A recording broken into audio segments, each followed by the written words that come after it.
दोस्तों, कोमल रिजवी जो पाकिस्तान की एक मशहूर अदाकारा, गुलकारा और नगमा निगार हैं। दोस्तों, सोशल मीडिया पर कोमल रिजवी के फैन का कहना है कि कोमल रिजवी नशा करती हैं। दोस्तों, कोमल रिजवी की सैन फ्रांसिस्को की निजी तकरीब में दी गई परफॉर्मेंस सोशल मीडिया पर वायरल हो गई। सोशल मीडिया पर वायरल इस वीडियो को खुद कोमल रिजवी की जानब से अपने सोशल मीडिया अकाउंट इंस्टाग्राम पर शेयर किया गया। आजकल कोमल रिजवी अमेरिका में मुकीम हैं, अपना ब्यूटी ब्रांड भी चला रही हैं। हाल ही में गुलकारा ने सैन फ्रांसिस्को में एक निजी तकरीब में परफॉर्मेंस की, जिसकी वीडियो सोशल मीडिया पर वायरल हो गई। इस वीडियो में गुलकारा को लटकों झटकों के साथ गाना गाते हुए देखा जा सकता है।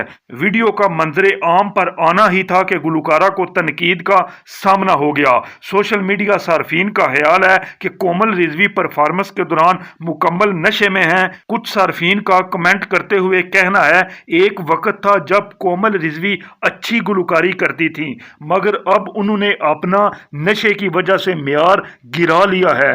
तो दोस्तों, ये थी पाकिस्तान की अदाकारा कोमल रिजवी, जिन पर सोशल मीडिया सार्फिन का इल्जाम है कि ये नशे में गुलकारी और गाना गाती हैं।